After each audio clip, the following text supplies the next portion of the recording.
Welcome to Tech Vision 22, and thank you all for joining us. This is always one of the most exciting days of the year for me, and I'm really glad that you're all able to come with us on what's going to be an exciting journey and hopefully some new ideas for you. We've been doing the technology vision now for 22 years, and it's proven to be a quite accurate predictor of the trends in technology and how that's impacting business. And I think this year, and I don't say this every year, but I think this year, this may be one of the most important visions that we ever put together, and we'll explain why as we walk through it. But before I get started, I really can't get into this without acknowledging, what's happening in the world around us, and in particularly right now in Ukraine. And I want to just take a moment and acknowledge the tremendous bravery and spirit of the Ukrainian people. Also acknowledge the horrific human pain that's being encountered, the humanitarian crisis, and just take a moment as we get started here to pause and send our thoughts and hope for some constructive resolution to the crisis. And thank you for that. And with that, now let's get into the vision and talk about where we're headed. I'm Paul Doherty, Group Chief Executive of Technology and Chief Technology Officer at Accenture, coming to you here from New York. And I'm really excited today to be joined by my good friend, Marc Carrel-Billiard, who's joining us from France. And Marc runs our Technology Innovation Group, our R&D labs, and also the team responsible for the vision. So an important guy to have with me. So thanks for joining, Marc. Hey, Paul. Great to see you on the other side of the pond. I'm so happy to be here with you and the rest of the people and to unveil our Technology Vision 2022. Yeah, no, that's right, Marc. And given the theme of the vision this year, I think I've got a great way to get us started. So why don't you come on now, Marc, and meet me in the metaverse, and we'll take the group with us. Let's go.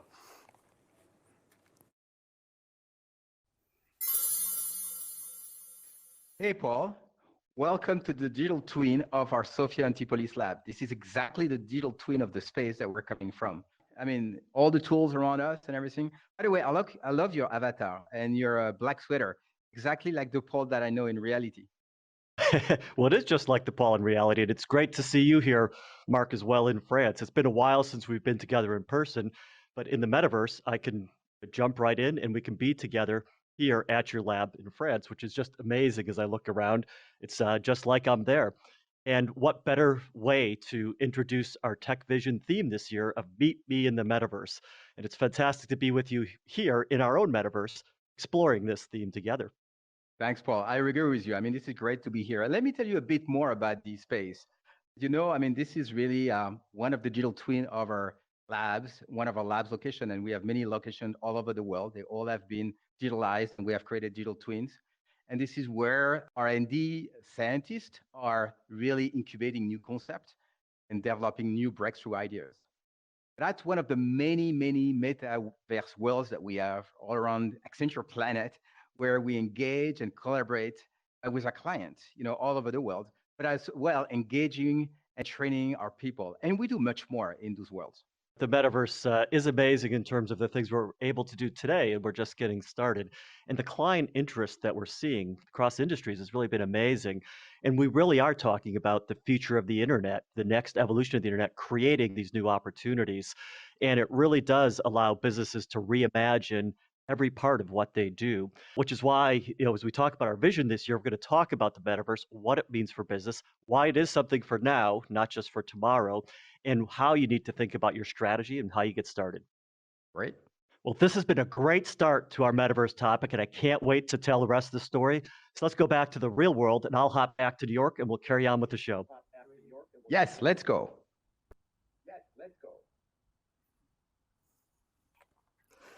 Well, I'm back from the metaverse in reality, and the best part is I just went to France and came back, no jet lag. The beauty of the metaverse. Now let's get into the unpacking this in some more detail. The theme, as we just talked about, is the theme of our Tech Vision is Meet Me in the Metaverse, the continuum of technology and experience reshaping business. We're going to talk through that, every aspect of that statement as we go through it today. I'm sure you've all been hearing a lot about the metaverse. There's a tremendous amount of hype around it. It's probably the most hyped technology topic we've seen probably in a decade. And that creates a lot of confusion because you hear different things about it, different definitions, things that are confusing and don't quite make sense. You also hear a lot about the consumer, applications, the headsets like the ones Mark and I were just wearing, or gaming and things like that. So it may seem like it's not that applicable. And it also, often people say, well, this is about tomorrow. This is about like Ready Player One in the future. I don't need to think about this today. And what we're going to talk about today is that we really need to reframe all of that thinking. The metaverse is something for here and now, not just for tomorrow. And the metaverse will impact every part of every business, and it's coming soon. Now, if you talk about the metaverse, we should define what it is a little bit. So let me give you a definition, and we'll expand on this as we go through the session today. The metaverse, one way to think about it is as the future of the internet. You heard me mention that when I was in the metaverse with Mark.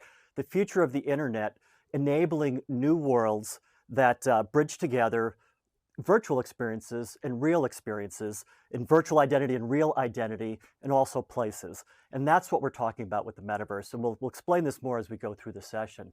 The other way I like to think about the metaverse, and that you'll hear us talking about at Accenture, is as the metaverse continuum. And we're going to go through and define this continuum in more detail. But the continuum is a way to really expand the view of the metaverse and really center on a definition that helps you as a business understand how you apply the metaverse, what it means, and why it is such a big impact. So you'll hear us talk a lot about the continuum as we go through today, the metaverse continuum. But let me give a couple examples just to bring this to life a little bit. Let's think about an annual report for a company. If you're reading an annual report, you may browse it on paper, you may click through and look at it online. But what if you could actually walk into the metaverse, into a meeting in the boardroom with the executives and hear from them, interact with them, jump off to a store and see how the customers are reacting to that company's products, go off into a factory and look at how it's being made. What an immersive, what a more informational experience that would be. And you will do that and much more in the metaverse. Or think about a more personal example. Let's say you're designing your apartment or your house, or you're moving, not quite sure what you want to do. What if you had a virtual space you could walk through and live in 3D for a while, try out different products from different brands, and get comfortable with exactly how you want it. And then when you're comfortable, instantiate it into the real world. You'll be able to do that, and again, and much more in the metaverse. And that's what we're talking about. So let's get more into it. And I'm going to talk about why this is important and why now, what the impact will be on business, and how you need to move forward. So let's move forward and go into each one of those a little bit more. If you look at what's happening now, it's just there's an amazing amount of activity, and I'm sure you read a lot of these headlines. Decentraland, which is in the top left there, a virtual world, over $100 million of real estate transactions, in Decentraland. Gucci, which has developed an NFT, a digital product, a non-fungible token, unique digital product for one of their items, one of their purses, and that digital NFT sold for more in the metaverse than a real purse would in a retail store. So think about that. What about performances? Travis Scott did a concert for 27 million people in the metaverse. Or if you're a Foo Fighters fan, they did a metaverse concert immediately following the United States Super Bowl. And one headline from just yesterday that I saw, in the center you see a little logo which represents Bored Apes, the Bored Apes Yacht Club. The Bored Apes Yacht Club bought CryptoPunks yesterday for $5 billion. Now, that may just sound like a lot of nonsense. You might not understand that, but in the world of the metaverse and in the future of digitalized, tokenized products, that matters, and that's something we all need to understand. So lots of things happening. But then also companies making moves. Jamie Dimon, the CEO of JP Morgan Chase, announcing their move into the metaverse and saying it's a $1 trillion opportunity for banking. Or CVS, you're making a move to become the first metaverse pharmacy for both accessing their real products and for delivering digital tokenized metaverse products. Or think about Chevron creating their, trademarking their brand and starting their presence in the metaverse. Or Nike creating Nike Land as a place for their consumers to engage. Lots of companies moving. And then infrastructure, financial infrastructure changing and creating opportunity in the metaverse. You've all seen cryptocurrencies, Bitcoin, Dogecoin, Ethereum, whatever ones you follow. The cryptocurrency value, the asset value, is over $2 trillion, moving to $3 trillion on the one hand. But an even bigger move happened last week. And if you didn't catch this, it was a big move. The United States government issued an executive order on cryptocurrency, announcing a move toward a digital dollar, which would operate in a similar way, kind of a blockchain-based way, similar to the way that cryptocurrencies work, enabling a dollar-based way to access a lot of these advanced capabilities that are being pioneered by cryptocurrency and creating a new financial foundation in which we can operate in the metaverse. And many other central banks around the world have already moved or are following suit with that announcement. So a lot going on here, and you may say, hey, this feels like a lot of change and some confusing things and companies moving. It may feel like 20 or 25 years ago with the internet and when the internet was starting. And that's a great observation, because what's happening here is really enabled by the future of the internet and how that's enabling the metaverse. You can go back to the original internet, the World Wide Web, where we had an internet of data, and search was the big thing. It was all about search and how you could find things. In the 2000s, we moved into social networks and social across the internet, created the internet of people, so to speak. And then around 2010 or thereabouts, we got into mobility, 3G, 4G, Internet of Things, and that created the mobile internet and enabled Web 2 that we talked about. Web 1 being the search, Web 2 being the mobile data and more. And now we're moving to Web 3 with two fundamental and even more important key capabilities: an Internet of Place, and a way to create shared collaborative experiences in the internet in a standard interoperable way. Think about Internet of Place. Think about where Mark and I started. We were together in one Accenture park in our metaverse. Or think about Nike Town that I talked about before, creating a place and doing that through the internet. And then the Internet of Ownership is probably even more profound in terms of what it means. It's enabled by blockchain and distributed ledgers and other technology, and it's about creating unique, verifiable, secure digital identities for things, for people, and more. And that Internet of Ownership creates tremendous opportunities, enabling a lot of what we talk about with the metaverse.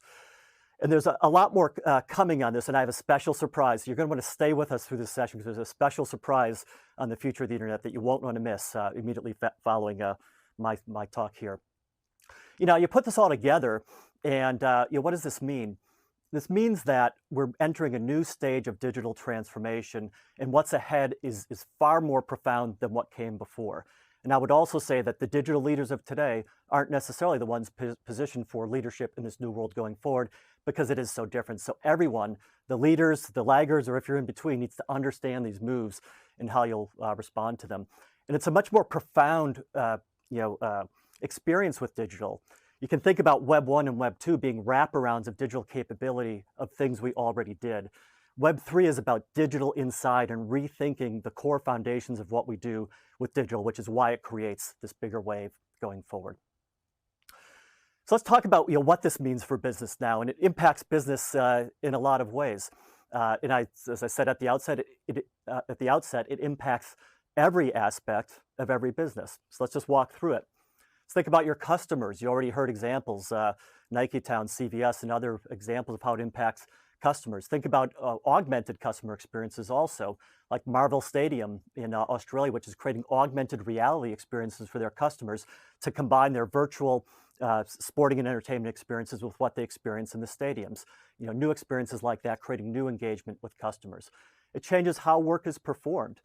Think about one Accenture Park again, where Mark and I were.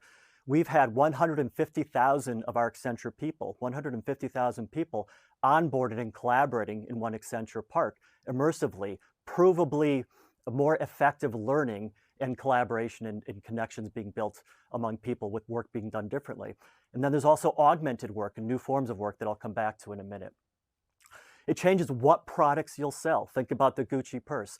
Think about entirely new categories of products like DeFi. If you haven't heard of DeFi, it's decentralized finance. New products and new ways of delivering financial services being enabled by the technologies that we're talking about.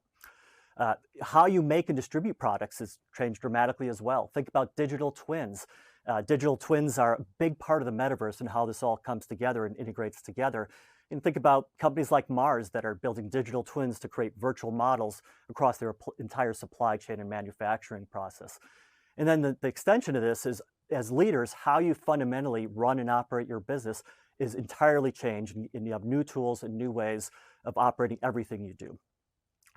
So I'll pause here. I've just said a lot, and I'd like to get a little reaction from you. So we're going to put up a polling question.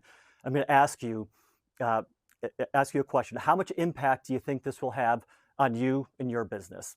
So take a look at the polling question, tell us your response, and we'll take a look at that a little bit later. Okay, let's move from what the impact will be to how you do this.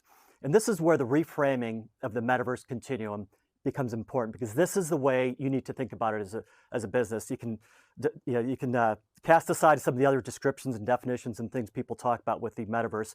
The continuum view, I believe, is the right way to look at this, to identify the opportunity for you. It's about not just the consumer side, but it's about the consumer to the worker and all the roles that we as humans play, and it stretches across the enterprise. That's one dimension of the continuum. It's from reality to virtual and back. Think about a worker using a digital twin virtually to analyze their manufacturing plant and efficiency, and then putting on an augmented reality headset and going out and changing the operating characteristics of the plant in real time, from virtual to physical and back. And that continuum is really important. From 2D to 3D seamlessly. Not everyone is going to have these headsets. Not everyone is going to be able to afford them. You can't wear them continuously, and we don't want people to be wearing them continuously. So blending the 2D and 3D experiences is the way to think about this from a business perspective. And it's a continuum of technologies. It's extended reality, it's blockchain, things I've already talked about. It's the cloud, couldn't be done without the cloud. Artificial intelligence, I'll mention, it plays a huge role. Edge technology and more, the continuum of technologies, and finally a continuum from today and where we're starting to the continual evolution of the capability that's in front of us. But there's another thing that's important in the how, in terms of how we look at this, and this is getting responsibility right from the start. And we have an obligation as businesses to do this. This hasn't always happened with prior waves of our digital evolution. Sometimes responsibility became an afterthought. With the metaverse, it needs to be designed in from the start, and that's the obligation we all have, and something we're taking very seriously with our work at Accenture. It's on one hand about trust. There's increased criminal activity and fraud around NFTs and cryptocurrency that you need to be aware of. There's concerns about children accessing some of the capabilities that might be widely available on the metaverse. Concerns about deep fakes and identity, and how to manage that across the metaverse, and many more. Inclusion, inclusive environment in the metaverse, and more. And it's incumbent on all of us as leaders to make sure we're designing responsibility in from the start. And there's a lot of work that we're doing in that area. So that's point one around responsible metaverse. Point two is sustainability.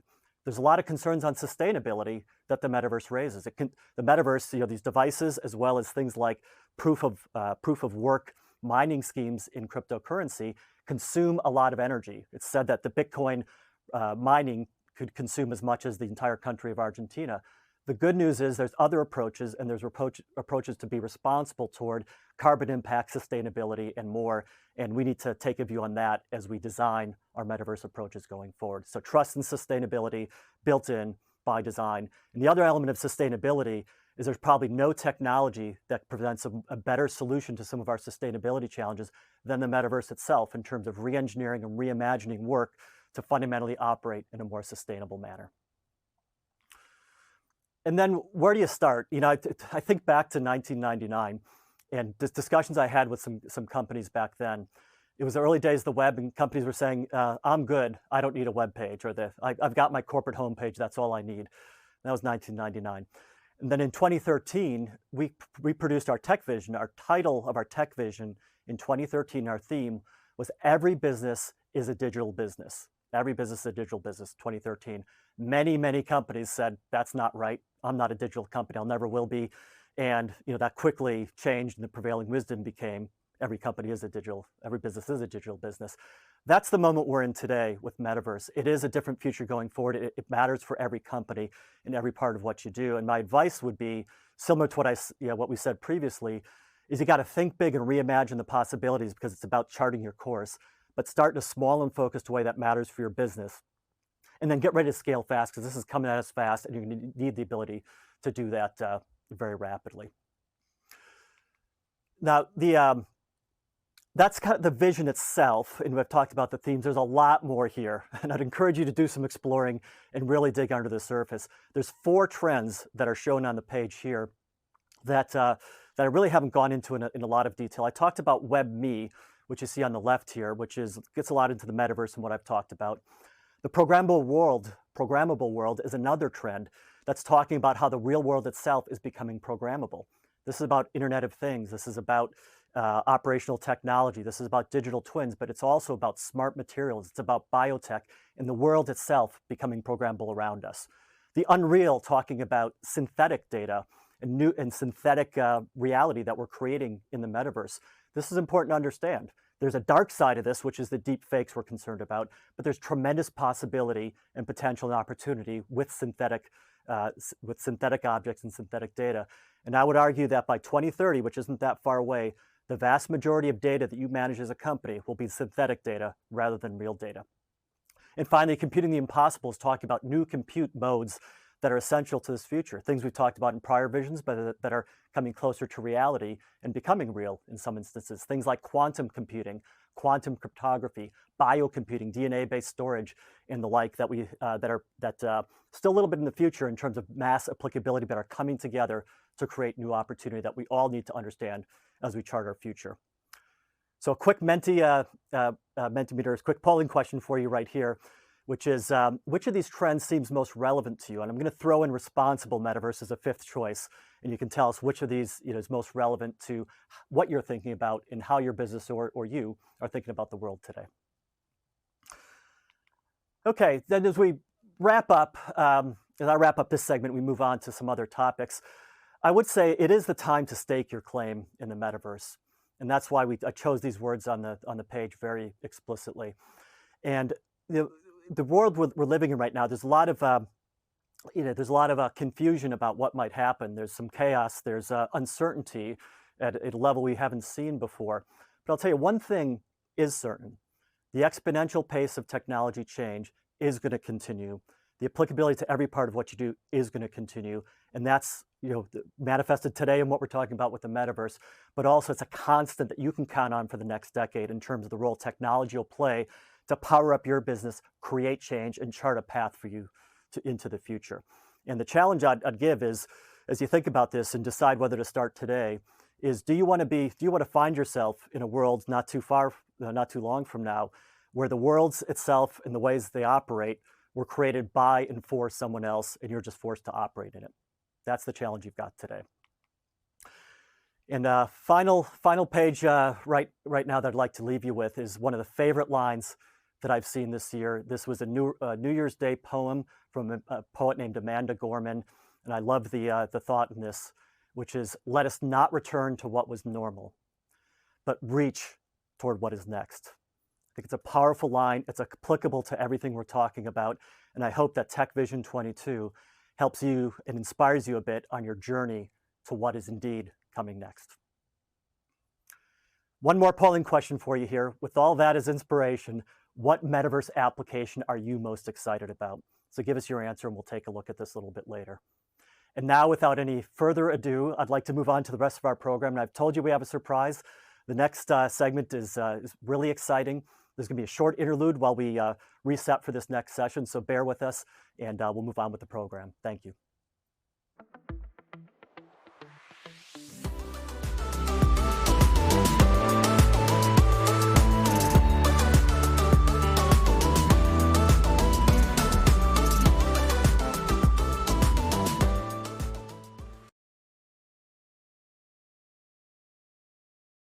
Well, I said I had a surprise in store for you, and I'm so excited for this next segment, where I'm joined by Sir Tim Berners-Lee along with John Bruce. And we're talking about the future of the internet, and who better to have with us to talk about that than Sir Tim Berners-Lee, the inventor of the World Wide Web, the founder and director of the World Wide Web Consortium and the World Wide Web Foundation, whose mission is to make sure the web serves humanity. And as we talk about the future of the internet, it'll be great, Tim, to get your insights. And we're also joined by John Bruce, the CEO and co-founder of Inrupt.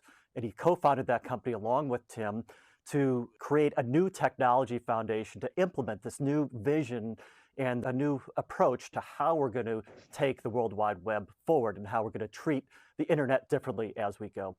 So thank you for joining us today, Tim and John. You're welcome. Thanks for having us. Good to be here. And with that, let's get right to the first question, and I'll direct the first question to you, Tim.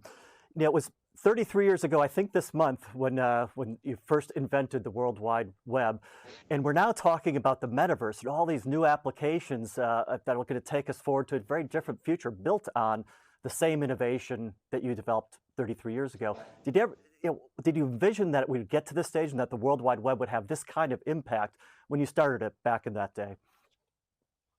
But of course, I couldn't know. I never knew that it would be a complete success, and there's always the possibility that it would crash and burn for one reason or another. And still, we worry about the problems with it are different.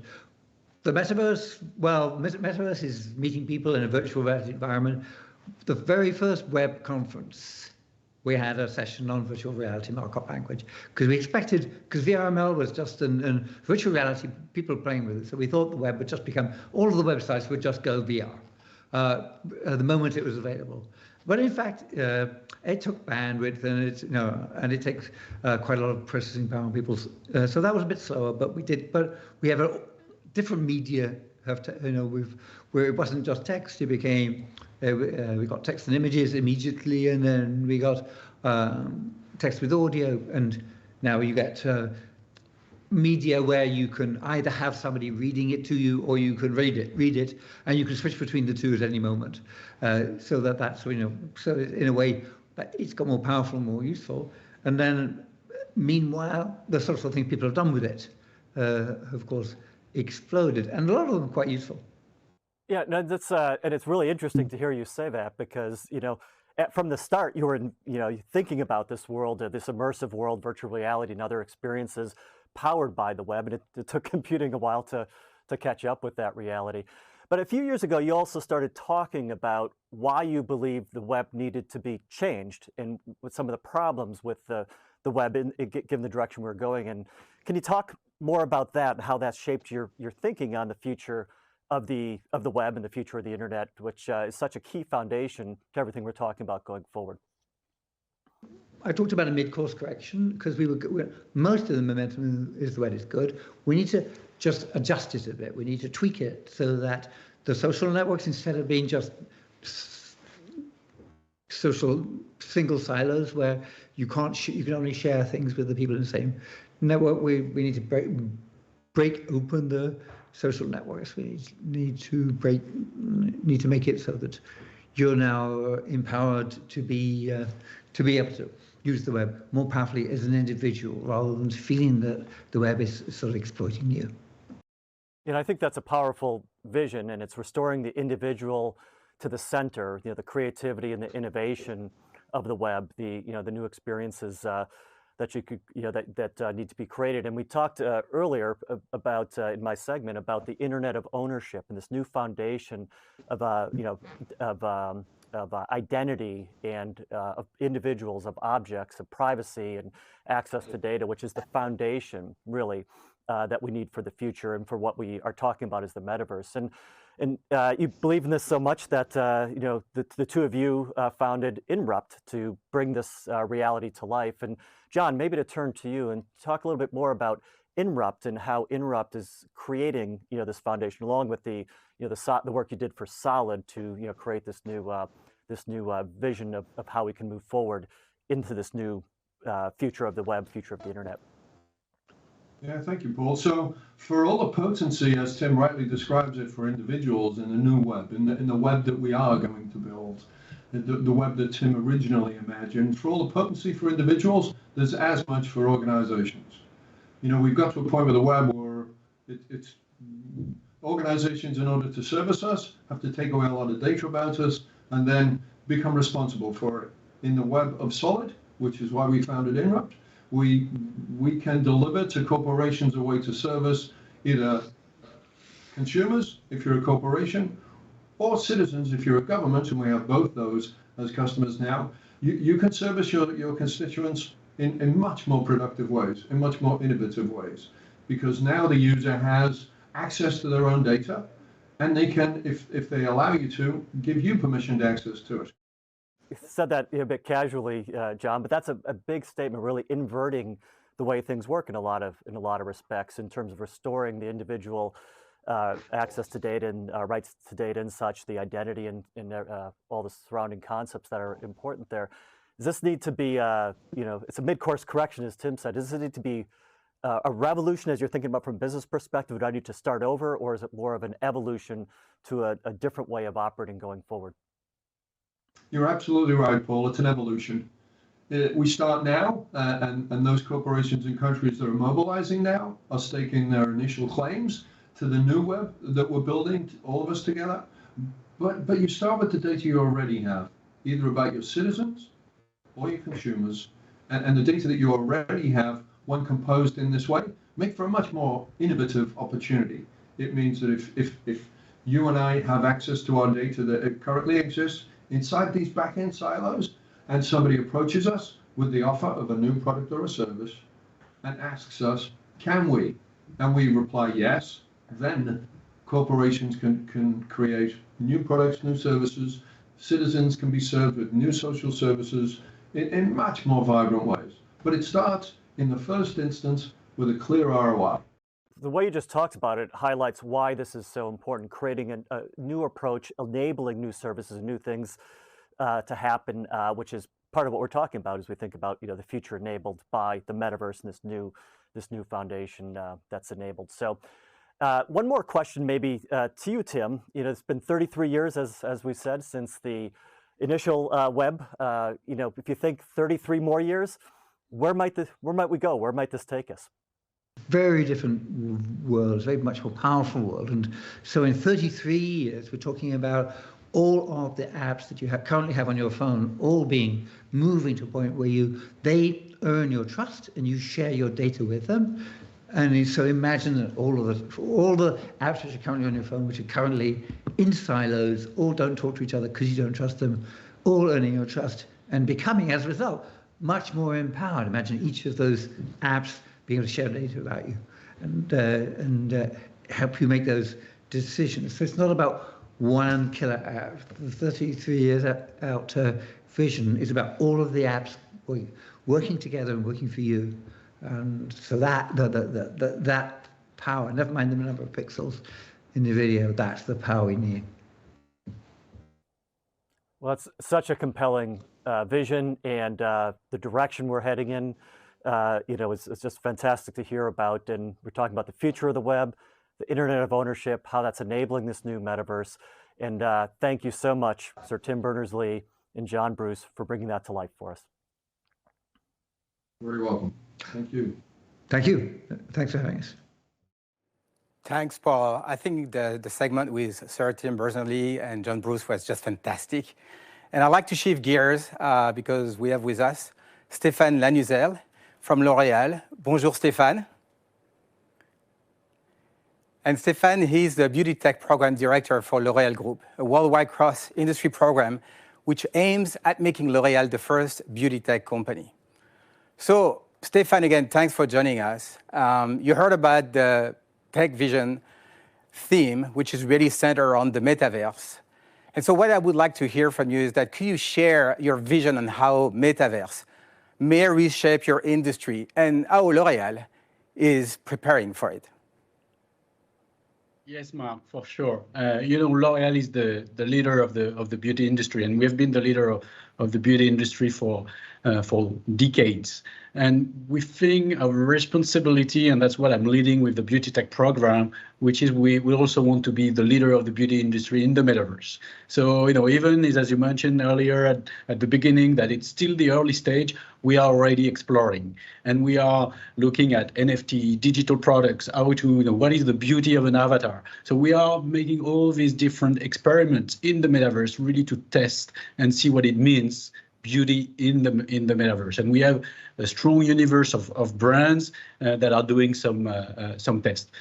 But I like also the continuum idea that you've brought up, because that's the way we think about the metaverse as well. A continuum between the real life and the metaverse. And if I can simplify a little bit, at L'Oréal, we want people to look good in the real life when you socialize with your friends. and also to look good in the metaverse, so that you can buy looks, you can invent looks in the metaverse and use that. And this is also our responsibility to help people to look good in the metaverse. And I may add one point, which is the continuum between real and metaverse. In the middle there is the hybrid mode, the one we are now. And I can tell you that we still have a lot of progress to make on looking good in Teams, with no offense at all. So Stéphane, I love the answers, and I'm going to try to look better. I mean, for sure, my avatar will definitely look better next time in the metaverse.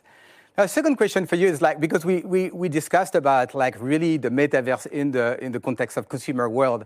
Now I'd like to shift gears a little bit and talk about the impact of the metaverse in the enterprise. So how you investigate, the use of the metaverse in the context of optimizing your plant, your supply chain, or your manufacturing processes?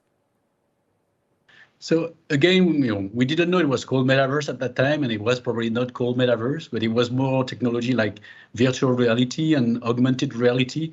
And we have been using these technologies in the field of manufacturing and distribution centers for quite a few years now. Let me pick some examples in the manufacturing space. So there is not a single piece of equipment that is entering a facility without being first tested using a virtual reality model, a digital twin of that equipment, and we would make sure that we review it, that we test it, that we make some changes on the digital twins. Then we will move to augmented reality, and we will test again, visualize that equipment in the real location, and again making some changes. So we are building the digital twins of the equipment so that we can interact with the digital twins and learn and fine-tune them. So we have been doing that for a few years, and I guess this was the beginning of the metaverse. And I can give you another example is when COVID hit, we had to let people to stay at home, even critical people doing maintenance operations on some of our equipment. So using again augmented reality, like teleconsultation for our equipment, we were able to leverage this type of technologies to still operate our plants with people working from home and people on the shop floor being guided and aided through augmented reality. So we are used to these technologies, and I think what is really interesting now is with the metaverse concept is that we see the continuum of all this technology, bringing to life the digital twins of a plant, the digital twins of distribution centers, and really bringing all that together in a continuum. But I think on the consumer segment that I was describing at the beginning, or on this example in the manufacturing and distribution center, what is key is the ability to deploy at scale. And what we are trying to do now is really to test this technology, but also work on the foundations to make sure that we can really leverage that at the scale of a group of like L'Oréal with 80,000 people and selling more than 7 billion products per year. Fantastic, Stéphane. Thanks for the insight. And I love the fact that we're already sharing the same vision of the metaverse continuum. With this, over to you, Paul.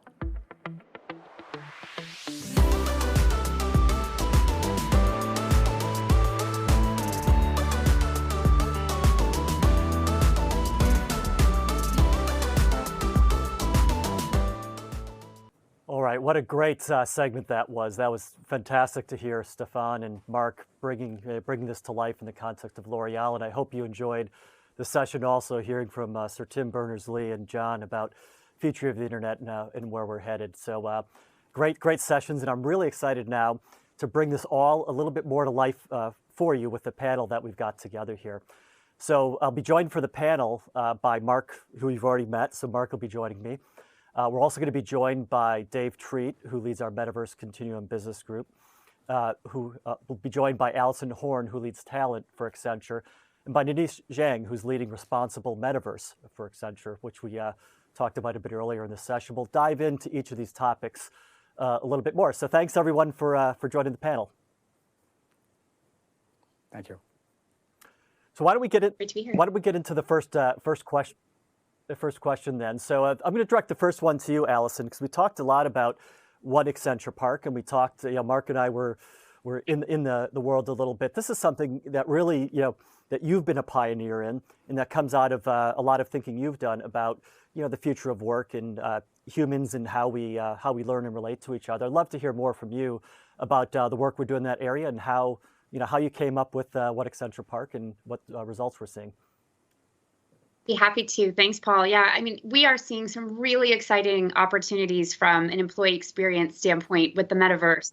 Let me start with learning though, and I'm going to start with a non-metaverse point about learning. The research across learning science is super clear that active learning will trump passive learning every time. And the more active the learning, the more we're engaged intellectually, emotionally, physically, and even socially, the faster we're going to grasp new information and the longer we're going to hold it and the more likely we're going to be ready to apply it when we need it. And while, of course, we can bring active learning to life in other channels, we can bring it to life in, person-to-person channels and virtual channels, the metaverse gives us the opportunity to bring active, truly immersive learning to life at a scale that we've never been able to reach before, with a consistent quality level that we've never been able to achieve before. So we're super, super excited about that. And we're already seeing early stage wins in that space with learning that we're bringing forward for our Accenture employees and work that we're doing for our clients in that space as well. And you mentioned One Accenture Park. So One Accenture Park is our immersive onboarding campus in the metaverse. This is where we bring new joiners on their day one. So from day one, they're working in the metaverse here at Accenture. They join small teams. They play learning games to learn a little bit more about who we are, what we do, how we do it. And then they get to explore a whole host of interactive exhibits to learn more about our culture and our values. And the metaverse, the technology allows us to do this in very interactive ways. People can experience this content as opposed to just reading it or observing it or seeing it. And it allows us to use metaphors that people are familiar with to bring to life new concepts. So, for example, people learn about our leadership essentials by climbing a leadership mountain. And again, that just brings us back to a known point from our learning sciences that says we will learn more when we can learn new content through a familiar construct. So metaphor-driven learning is super important. And the metaverse gives us a huge opportunity to do that. And then finally, from a collaboration standpoint, we are seeing huge interest in everything from small teams, innovation sessions, town halls, and even just social opportunities for people just to get together, to talk, to hang out, to build and rebuild some of those relationships, and just be with each other. So huge, huge, exciting possibilities for us across the employee experience here. And so it is, it's interesting listening to you talk, Alison. So it is like another world that we've created with people interacting differently. It's like a whole bunch of other worlds, which is what is so exciting. And it gives our people that opportunity to interact in ways that, even if we weren't in a post-pandemic space, we don't all have the opportunity to be in the same office every day. So it gives us an opportunity to even connect with colleagues that may be 2 or 3 offices away, 2 or 3 countries away. This is something that's going to be game-changing for us going forward. That's amazing. And thanks, Allison, for your leadership on this. And I think you made some important points. I mean, this is about, kind of future of work, better ways of doing things, science-based approaches that are leading us in a new direction. It's really great to see all the work you're doing there. Let's now go, I'm going to mix in some of the polling results that you showed earlier. So let's maybe go to the first polling question, if we can show that, which was, how do you think the metaverse will impact your business? So I'm just seeing the results for the first time here on a slide along with you. And it looks like, there's a few, 9%, saying no impact, but the most saying breakthrough impact, new business processes, new ways of reaching customers, and a quarter of people saying it's truly transformational impacts. That's great, great input, and great to see your responses. So thanks for sharing that. And maybe as a bridge to that, Mark, maybe I'll ask you to comment on that briefly. And Mark, go to you with a question next about some of the impact that we talked about. You hit on it with Stefan around digital twin and applicability of the metaverse, well outside the consumer realm into manufacturing, industrial, et cetera. Why don't you tell us a little bit about what's happening there? Yeah, good question, Paul. And I think digital twin, as you said, I mean, plays a critical role in the metaverse. It's a critical component. It plays definitely a role in the context of the consumer. Obviously, I mean, it's like buying a car or buying a furniture, you would use basically a digital twin, I mean, to try it out before you put that in your garage or in your living room. But as you said, like digital twin is something that has been really pervasive and is going to be accelerating through the metaverse in the industry, in enterprise. We heard about what L'Oréal is doing, but we have other clients like Mars Wrigley, for example, who's been using a metaverse, the digital twin of processes to optimize their supply chain. You know, digital twin is not only an asset or a human being like avatars, but it's always also on processes. And you can do scenario planning, many things you're going to be able to do with this.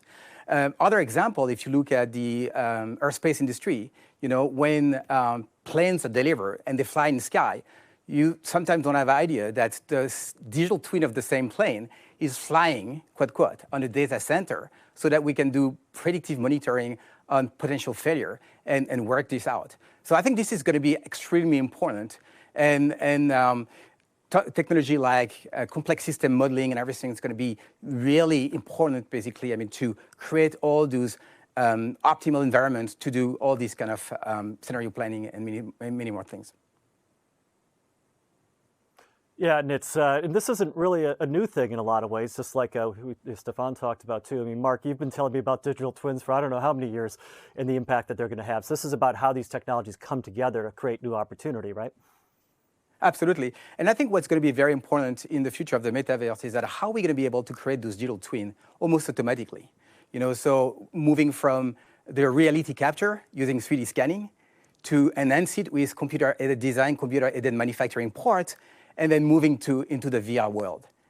And back, as you said, where basically eventually when you're going to be in the metaverse, working on a machine, that the same machine will be connected through IoT to the real machine, and you'll be able to teleoperate the real machine. So this feedback loop is going to be very important in the context of the metaverse. Absolutely, and you just hinted at something interesting. It's synthetic data and the role that it'll play in that whole process too, which is something we may come back to a bit. But let's move on and look at the next polling question. If you could bring the next one up, which was the feedback on which of the following is most relevant for your business. We mixed in the trends of responsible metaverse. And look, this is really interesting, actually. So responsible metaverse got the most votes with the results you're seeing on the screen. Programmable world, WebMe, et cetera. Very interesting results. A lot of people interested in responsible metaverse and what that means. And Denise, that's good we have you on the panel to talk about this. It's the most selected topic here. And this is not just an interest area and an area you have expertise in, but a passion of yours, I know. So why don't you tell us a little bit more about a responsible metaverse? Yeah, absolutely, Paul. So, you know, the potential for the metaverse to transform business, commerce, entertainment, it's truly endless and exciting. But much like Web 2.0, there is also a darker side. You know, real challenges, real risks that we must address to prevent this dystopian future that is the next evolution of the internet. The good thing is, though, you know, we've learned a lot from the past. We're not going into this blind, and we've seen how it's played out before. Fundamentally, you know, what we need to do is to ensure that the metaverse is responsible by design. Now, what does that mean? I think of it as having several dimensions. The first of which are these trust dimensions, right? In terms of how we design and implement the technology, build product policies, put practices in place to protect the privacy of users, for example, giving users much more granular control of what data is collected, how it's used, how it's shared, some of the things that we talked about earlier. Security, also immensely important. For example, how we authenticate a user's identity in one platform of the metaverse and then federate it across multiple platforms to create a secure and seamless user experience. Safety is another area where I think we're going to have to do a lot of thinking. There's going to be a lot of attention and focus on this because moderation of harmful content and behavior is going to be so much more complex in the metaverse. Just think, you know, we're going to go from text and images and video, most of which are posted and shared and remain on a platform, to something that's real time, right? Interactions in the form of gestures and verbal speech. And sometimes this content is ephemeral. So as companies consider safety measures for the metaverse, they're going to have to make sure that they strike the right balance between safety and individual rights and freedoms. And, related to how I think about trust in the content in the metaverse is also how we think about protecting intellectual property, right? So how we, copyright, for example, an emerging top concern for creators and companies that are exploring digital assets. So these are the trust dimensions. And I just want to, hit on a couple more important things that I think are very important in terms of human dimensions of responsible metaverse. And this is much more about the user experience. It is critical that the metaverse be architected with well-being, with inclusion, diversity, equity, accessibility, really baked into the design. And that means, creating user experiences that promote our physical and mental health, that make people feel like they're welcome and part of a community. Accessibility, we touched on this earlier a little bit, it's a must-have as well, because there's, a tremendous amount of innovation that's taking place in devices and real-time language translation tools, creating new and diverse experiences that cater to different cultures. But, we expect this to continue. But until we find a way to make devices more affordable to people, more accessible, we can't realize the full potential of the metaverse. So this is not going to happen overnight. But I think, if we build it right, the metaverse becomes a place that creates opportunity, that regardless of your socioeconomic or geographical or physical differences, it brings people together. So I think at Accenture, right, we believe, we need to act early on this to build trust in the metaverse now. And that means we need to bring together a diverse stakeholder community of users and creators and builders to co-design, to co-create and innovate and spin up new public-private partnerships and participate in standards bodies to ensure that, as you say, Paul, the metaverse is responsible by design, because to make the metaverse mainstream, we're going to need to build that trust. No, that's really powerful, Denise. And this is something that's going to be a big focus in what you said about putting down multi-stakeholders. We all need to work together to do this. And I think about the simple summary of what you said. Let's make sure we're designing a world, both the virtual and the real, that we really want to live in and are happy to live in, which is why we need to focus on the responsible metaverse and the trust. So thanks, Denise. And let's look at the next polling question, which was what gets all of you most excited in terms of applications, and see what comes up here. And interesting, digital twin and collaboration pop out real quickly. Alt space in terms of technologies, healthcare. We didn't talk a lot about healthcare, but I'm glad that healthcare has emerged as a theme, because there's tremendous opportunities for healthcare in different ways with the services. I see things in here about banking and financial services as well, digital learning, many things we touched on. But to head into another dimension of this, David, maybe I'll go to you. And in addition to leading our Metaverse Continuum Business Group, Dave, you've got the tremendous background in blockchain and what's been happening in currency for a while. And I think it'd be great for you to help us understand a little bit better what's all happening there. And as we look at digital currency and NFTs, what does the group need to understand about this and where it's going? No, thanks, Paul. And it is critical. It's you set it up perfectly in the beginning around the internet of ownership as just being so transformative because of what has changed. And what changed is through tokenization, really for the first time ever in the digital world, we're able to have these provably unique objects. We're able to have definitive ownership of those objects, and actually, in terms of where the frontier is going, we're able to embed business logic into them. And so this underpins, everything that Sir Tim Berners-Lee and John Bruce were saying around identity credentials and sharing our own data. This underpins what Stefan and Mark and what you just referenced around digital twins and creating these provably unique digital objects. And of course, it's underpinning of a fundamental redefinition of money itself. And so as a primitive or a predicate capability that's underpinning this internet of ownership, it is this notion of both non-fungible tokens and fungible tokens. There's the basic notion of tokenization.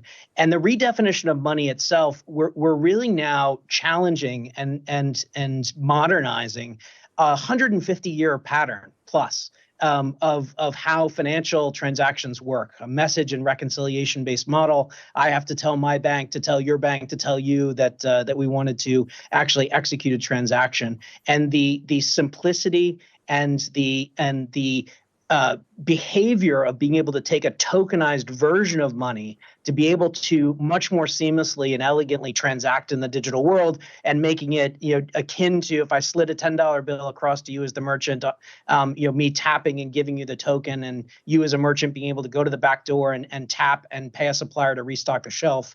Like the possibilities of the new payment rails, the new constructs, it is truly transformative, and we're seeing now massive progress being made. You referenced the president's executive order around the world. The BIS report we think is spot on. The 80% of the world's central banks are making material progress, and of course the bank and non-bank issued stablecoin space is important. So we're fundamentally reshaping money, products to both be digitally augmented and new virtual, virtual digital native products, all then embedding into digital twins of products and systems. And so tokenization at the heart of it really is key to understand and key to challenge the orthodoxies that we've lived by for many, many decades in the digital world. We can now apply deep creativity to rethink that.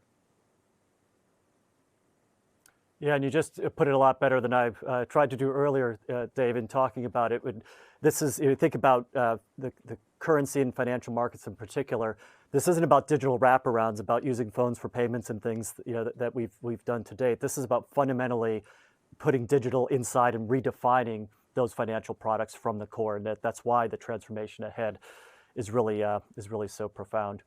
Now, we might have time for one quick audience question. Dave, I think you were going to be, I asked you to help me out and moderate and see what was coming in. Do you have a question coming in that we can do a quick answer to before we wrap up? Yeah, let me just pick out one of, so with maybe Mark, let me throw one to you. With AI and automation, I'm summarizing a couple of questions here. The fears around robots and bad unreal actors, just build more upon the accountability and the responsibility. Denise covered it, but just add the AI and element into it. No, I like that, and thanks, Dave. I think it's interesting to see that fear is warranted and unavoidable, I would say, in the context of the metaverse. I think what we'll see is that we'll see definitely great thing with the metaverse, but we'll see also misuse of the metaverse. For example, we'll see like fake experience, as we see like fake data in the internet today. We'll see eventually like security breach on your device. I'll be able to send you something that in fact is not real, completely unreal. And I think what's going to be important to say is that, it's not really different than the problem that we're dealing with, again, with misinformation. I think it's all about, I think the difference that we need to tackle here is just that AI is going to be so powerful that we need to apply the current security effort we're doing on people on AI systems, because that's exactly what we're going to see. Eventually, you'll see like fake avatar powered by AI. We'll have to, look at the content and work at two levels, really. One level is going to be identity. So we'll have to use the same measure that we're using for people, but also for AI avatars and AI systems or AI assets and everything. So extended security practice to identify, verify, and look at behavior, not just people, but also for AI system.